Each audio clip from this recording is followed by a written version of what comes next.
Mesdames et messieurs, bonjour ou bonsoir en fonction de là où vous nous recevez à travers la plateforme Nimba Web TV. Aujourd'hui, nous avons comme invité M. Sidibé Mohamed, président du Haut Conseil des Maliens de Guinée. Avec lui, nous allons faire un peu le tour de la situation actuelle de la République du Mali, un pays frère et ami à la République de Guinée. Il y a un bon moment, il y a une situation conflictuelle et confuse au niveau de ce pays. Avec lui, nous allons comprendre comment les Maliens de la Guinée vivent cette situation à travers votre plateforme web, la télé en ligne qui vous rassemble et qui vous ressemble, la plateforme Nimba Web TV. Et comment vous vivez cette situation un peu en dehors de votre pays il y a un très bon moment maintenant? Nous avons suivi avec beaucoup d'intérêt et d'angoisse souvent la situation sociopolitique du Mali. Le Mali, depuis le 18 août, est rentré dans une phase de transition qui, à un moment, a fait espérer, à un autre moment aussi, a déçu l'espoir qu'il a suscité. Cela a mené récemment, notamment le lundi dernier, le 25, à procéder à une rectification de la transition ou de la ligne de la transition. Aujourd'hui, l'espoir renaît avec la prise en main des affaires de l'État par le colonel Assimi Goïta, qui est l'auteur, en tout cas principal du changement suite au mouvement populaire. Et avec la nomination éventuelle d'un Premier ministre, qui normalement doit être la personne de Choguel Koukala Maïga, qui est le président du comité stratégique du M5, mouvement du 5 juin, un rassemblement des forces patriotiques, qui a mené en tout cas la contestation de façon ferme contre le régime du Beka.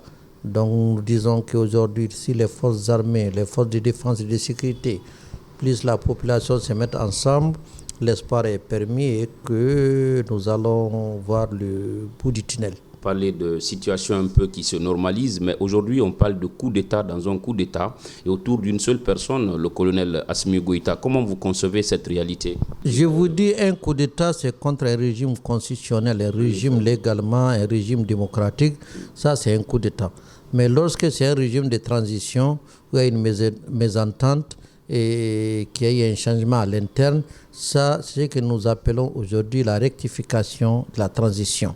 Donc pour moi, ce n'est ni un coup d'État, ce n'est ni un coup de force, ce n'est ni une révolution de palais, c'est plutôt une rectification, voire une correction de la ligne de la transition. La voix du Conseil des Maliens de Guinée à l'extérieur est très attendue également au niveau de la République. Les Maliens de Guinée contribuent de façon efficiente à la restauration de la paix, à la restauration de la démocratie. C'est dans ces conditions qu'ils participent à tous les processus d'élection. Mais aujourd'hui, la situation semble être maîtrisée et nous avons bon espoir, comme l'ensemble des Maliens de l'intérieur et à l'instar de ceux de l'extérieur, que le changement intervenu depuis le 25 et les nominations à venir permettront en tout cas, si les hommes qu'il faut sont choisis à la place qu'il faut, on pourra quand même redresser la barre parce que nous avons connu suffisamment de problèmes. Et aujourd'hui, le peuple malien a tant souffert, non seulement de l'insécurité grandissante, mais aussi de l'instabilité politique et même de l'instabilité sociale. Vous avez vu que juste après le coup d'État, que l'INTM, la centrale syndicale qui a paralysé le pays pendant 2 semaines, a levé son mot d'ordre. D'autres actions, en tout cas, sont en train d'être prises, notamment une large concertation auprès des forces vives de la nation. Et si un consensus est dégagé, une solution à la malienne sera trouvée. Pas plus tard qu'hier, la CEDEAO s'est réunie en disant que le président Goïta devrait rapidement chercher un premier ministre au niveau de la société civile. Si vous étiez directement en face du président Goïta, quel allait être votre message? En partant déjà, le président Assimi Goïta avait déclaré officiellement qu'il donne la primature au M5. Et le M5 a officiellement désigné Choguel Maïga, qui est un civil, comme Premier ministre. Donc pour nous, le problème ne se pose plus. Un Premier ministre civil, il est déjà connu.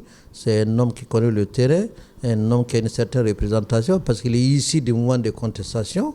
Et si moi j'ai quelque chose à dire, je le dis, je le répète, ce n'est pas sur les ondes. hein, parce que je suis quand même membre du Conseil national de transition. Et si tu vois, j'ai les canaux, en tout cas appropriés pour faire passer des messages. Ce n'est pas sur la toile ou dans la presse. Aujourd'hui, il y a aussi des remous autour notamment de l'augmentation éventuelle du prix du carburant. Il y a de la société civile qui s'apprête à descendre dans les rues dans un pays de paix. Quel allait être, vous, votre message aujourd'hui à lancer aux Guinéens? Dans le cas de la Guinée, parce que le bonheur de la Guinée fait aussi mon bonheur, parce que j'y réside, j'y mène mes activités et je dois tout à la Guinée. Donc mon souhait le plus ardent, c'est que le Guinéen continue, en tout cas dans la cohésion, qu'il continue à préserver l'unité, l'entente et à préserver la paix sociale et la quiétude des populations. Parce que sans paix, sans quiétude, il n'y a pas de développement. Et sans développement, les pays sont exposés à toute forme de désordre. Le Mali, ce n'est pas une première fois qu'on connaisse un coup d'État quand même. Mais en étant malien, qu'est-ce que vous avez comme message pour que cela soit une dernière fois, pour que ce pays aussi puisse être comme les autres? Les pays voisins en ont connu la même chose. Le Burkina en a connu, le Niger en a connu, la Sierra Leone a fait plus de coups d'État, et en Guinée-Bissau, tout près, il y a eu autant de coups d'État. Donc ce n'est pas une exclusivité du Mali, mais cela cependant ne m'amène pas à dire que nous souhaitons un coup d'État. Nous condamnons les coups d'État, nous condamnons toutes les formes de changements qui ne sont pas constitutionnels. Mais si cela est fait, nous ne regardons plus dans le rétroviseur, nous allons en tout cas vers de l'avant. Et moi, je suis engagé, en tout cas la communauté malienne de Guinée est engagée à accompagner le président de la transition, notamment le colonel Assimi Goïta, et à se battre pour que le Mali, en tout cas, sorte de cette instabilité politique. Aujourd'hui, les choses rentrent dans les normes.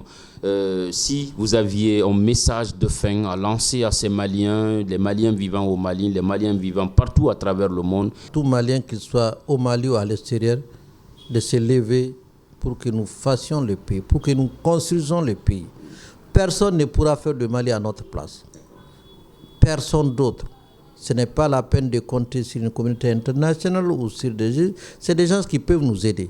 Mais le redressement, la construction, le renforcement du tissu social au Mali, c'est aux Maliens de le faire, pas quelqu'un d'autre. C'est pourquoi je les invite tous, autant qu'ils sont, où qu'ils se trouvent, à accompagner l'actuel régime de transition, pour qu'enfin nous puissions tenir des élections libres et démocratiques et élire un régime issu d'une élection.